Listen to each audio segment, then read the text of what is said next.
in trying to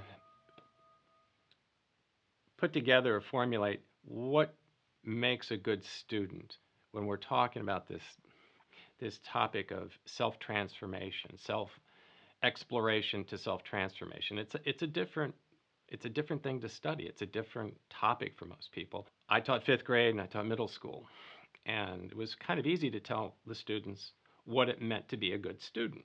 You got to do this, this, and this. In this arena, I was like, wow, it's going to be a little different. Um, but then I found that there's a lot of overlap. I know in my life that I came to a place where I had to make change. I remember saying to myself, something's got to change, or I'm not going to make it. I'm gonna die. Literally, I'm gonna have a heart attack. I watched my parents have heart attacks. I was in a chronic stress mode, and I was kind of at the bottom of the abyss. So that willingness to learn, sometimes it's desperation to learn. I got to do something many, many times. In fact, I have to say most of the people I teach, most of the people I've worked with in this process, that's where they were. Whether it was from an addiction or a chronic state of, in my case, stress or chronic fear or anger or relationships falling apart, these kinds of things open you up. Maybe it's kind of a bottoming out. I've talked to people, students of mine who have been in addiction recovery, and they talk about hitting the bottom of the abyss, and then pulling themselves up. They got to whatever, somewhere along the line, you get to a place where you say, okay, I'm open. And sometimes that idea of pain, it may not look like pain. Sometimes it looks just the opposite. It could be a life numbness. We might just be numb to everything. Um, we could just, this chronic apathy. I'm just kind of going through the motions of life, but there's no spark. There's no fire. Not feeling fulfilled or not feeling happy. You don't necessarily connect it with pain, your definition of pain, but it's a serious enough imbalance. You're hungry. You're not fulfilled. You feel overwhelmed. You're in a chronic state of fear or resentment. These are all places of self identification of needing to make change. When the student is ready, the teaching's there. That's clearly the state. This is about not just maybe not even what makes the best student, but how do you identify yourself as being a student ready? A component of that is having a beginner's mind. I've tried a lot of things. They didn't work. I've tried all these other things to be happy or to be content or to try to open myself to love, and they haven't worked.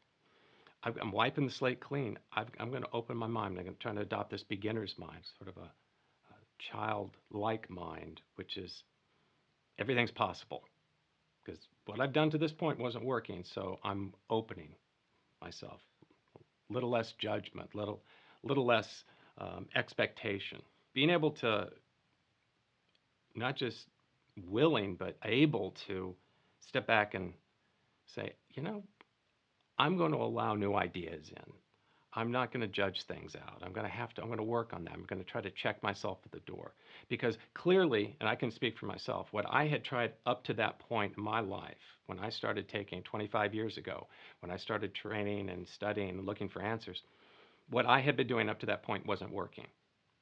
And it became obvious to me that I needed a new framework. I'm not going to discount anything until I give it a chance. I'm going to give new ideas a chance. Doesn't mean I'm going to accept everything wholeheartedly. We're going to fall back on using our critical thinking skills that I think, and anyone who's gone through Western or Eastern, for that matter, education system, critical thinking is an important part of developing our educated minds. But we want to be careful not to judge things out too readily. That's, again, it's so easy to hear something new and be critical. Say, oh, no, that ain't going to work for me. Or it sounds just like something I know about, and that's not good. We can be overly critical too fast. Once we've opened ourselves up and realize we have to take some sort of action, we've kind of opened ourselves up to a new learning.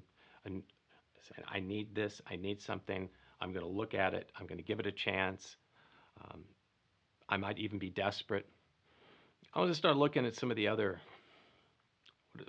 things that make a student more prepared. First of all, is discipline, but appropriate discipline. I have this willingness to learn, but I also have to realize that it's not instant anything. It's not shake and bake. I have to do the work, but I have to do the work and discipline myself appropriately. Some of us may underwork, some of us may overwork. We have to start getting familiar with what's an appropriate level, what's an appropriate application. Am I pushing so hard to make something happen that I'm causing I'm burning myself out, or I'm getting angry and frustrated with myself? I'm judging myself all the time. This is part of the learning process, actually. No one comes into this perfectly, but you realize this is something I have to work on too, this appropriate discipline. It's really looking at just a regular practice. We call this whole thing a practice. And it's a practice, first of all, because we're dealing with ourselves as humans, and humans are ever changing. We're a different person every day. In fact, we're a different person every moment. But it's also a practice because we have to practice. We have to rehearse. We have to apply the tools. I can go back to my chronic stress. There's a lot of things to work on there. There was identifying what was stressing me and applying appropriate tools to recognize them and kind of deconstruct them and lessen my stress, and then helping myself react differently or act differently, respond differently to these things. These are all skills, observation skills, applying tools at the right time, these various meditation tools, balancing tools. But every time I apply them, doesn't mean they're going to work 100% each time. In fact, in the beginning, it's kind of awkward, and I might get frustrated, but you just keep practicing them. Whether it's looking at yourself for the first time, assessing myself. I might have to get even better at just learning how to stop and pull out of a situation long enough to look at myself. I get better and better at assessing myself. I get better and better at choosing appropriate balancing tools. If I'm working, I'm getting in my toolbox, and I got 5 different hammers to pull out, and I've got a particular thing to do, and I pull out one hammer and I start working with it, and I go, well, it's kind of getting the job done, but I've got a better hammer for this, or I've got a better tool for that. With time, with experience, we learn how to do these things. Another thing comes to mind is practicing taking notes. I was terrible at this. In school, I was good. When it came to working on myself, though, embracing this idea of journaling and taking notes, it sounded like Dear Diary to me, and that sounded like something 8-year-old girls do, and that wasn't for me at first. I'm just recording what I'm observing, which happens to be me.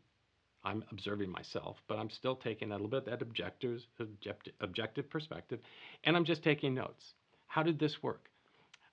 What's coming up right now? So taking notes in this has a little bit different flavor than the classroom, but actually it's the same skill set. We're just observing, listening to ourselves, not necessarily listening to a lecture, but we're listening to ourselves. We're listening to what comes up as we explore ourselves, and we're taking notes. This could be audio recording yourself on your phone.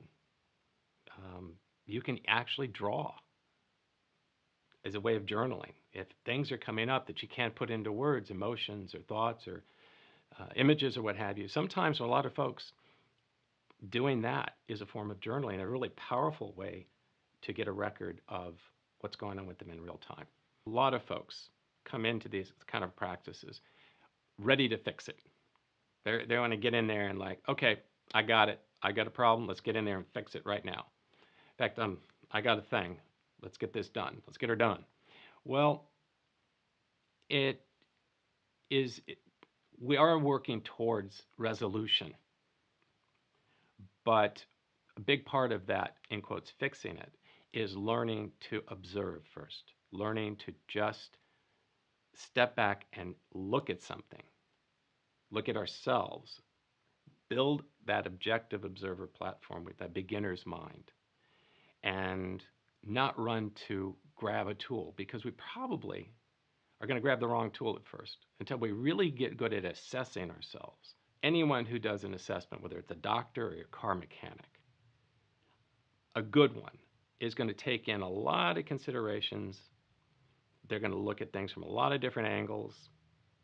They're going to do a little what ifing in their mind. They're going to go through a process. They're all trained to do a process of assessment.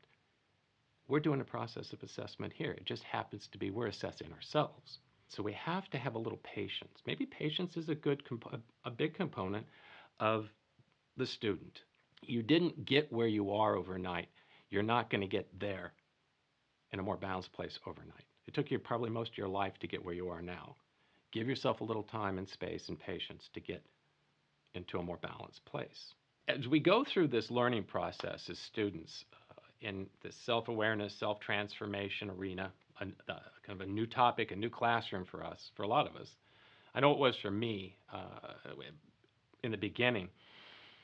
What I found became an enhancement to my learning. It evolved. Was my perspective started to change, growing our objective observer perspective. Now, this is something we talk about in the beginning that we're trying to move towards. But as we're able to see ourselves a little more objectively, and this takes time, it takes practice, as I do that, other things start to change. My eyes open a little bit.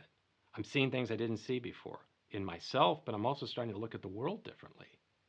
The scales are kind of falling from my eyes, so to speak.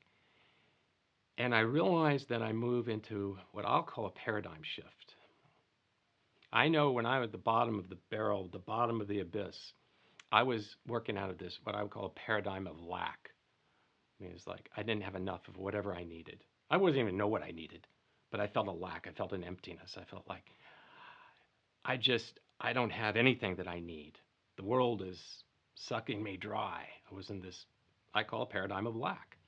But as I go through this process and I'm objectively observing a little more, beginner's mind a little more, applying the tools a little more, I start to shift. And I start to shift to a paradigm of abundance. It's subtle. It doesn't happen overnight. But I look at what I do have, what is available, because it's becoming more and more manifest. And as I start to look at the world not as a place of harshness, not as a place where I don't have anything that I really need, I start to realize that within myself I have everything I need. It's not immediate. But as that unfolds, what grows out of that is gratitude. Gratitude is a big magnifying glass to see the world totally differently. It's like a new set of eyes, not just for the great things that I have, recognition of that, whether it's a house or money or partner or whatever, but learning that everything that comes my way deserves gratitude. I'm learning that those obstacles that come my way, those hardships, the pain, they all can be leveraged. They can all be looked at as learning tools. That resistance, that makes the muscle grow. It's the grist that, grinds the corn and all this kind of thing. It's like I'm growing gratitude. Every day is an exercise in gratitude over time. It's learning that pain hurts, but I'm making sense out of the pain. It has a place in my development, in my growing awareness. Without that resistance, without that pain, I might not grow in the direction I need to grow, spiritually, emotionally, intellectually, or physically. And I don't know it all here. In fact, I'm not going to know it all here in the intellect, in the cerebral cortex. That's one of the big lessons I'm learning here. I have to surrender that intellectual approach to everything and realize there is another way of knowing that we're trying to develop in this process, and that's the heart knowing, that intuitive knowing.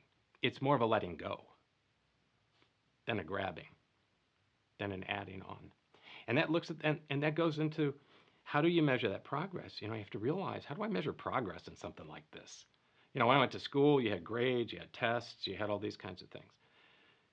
Well, pretty much life is going to be the way you manage your life, the way you respond to life is going to be your litmus test for growth. This path process, these transformational processes are not additive. It's not heaping on degrees and I took all these classes and I got grades in all these classes and now I have 5 degrees. It's just the opposite. We're stripping away. I'm not my career. I'm not my job title. I'm not my chronic anger. I haven't always been angry. That's not really who I am. We start to realize if it can change in us, if it's something that can change, if it's a condition that that can change, whether it's a title or an emotion or whatever, then it's not who we truly are. There might be folks out there who've had transformations in a snap of a finger. I don't know. Um, I know for the average person using the process I'm offering, it tends to be incremental change over time. We're making small changes. We're not looking for that big Disneyland experience. What we're looking at is truth, or the realizations that you're looking for. They're not going to come from a teacher, from a book, or from anything outside yourself. They're going to come directly from your own experience. Okay? It's not your truth until you've had that direct experience. Now, the teacher, the book, the training, all of these things can be great road guides, roadside help. They can give you a lot of great information, a lot of good direction. Um, be careful of this turn in the road. If this happens, here's an idea. Here's some tools to use to navigate this part of the road. But in reality, traveling that path, you only know it when you have traveled it yourself and had the direct experience. You own that now. That part of the road, I got it because I've been on it. And then you move down the road. Every little problem I have, do I have to listen to Find Doug have a video on this and then this and then this, and I just stack up all these? I'm going to do exactly what Doug says. That's not what we're looking for. We're looking to empower people. I want to teach people how to fish. I don't want to just keep giving them fish. I want them to say, I know how to fish if I have to, and I hope I get to be a better fisherman. This is a lifelong process. Because as long as we're alive, as long as we're in this human condition, we're going to need to fine tune how we navigate the stream of life.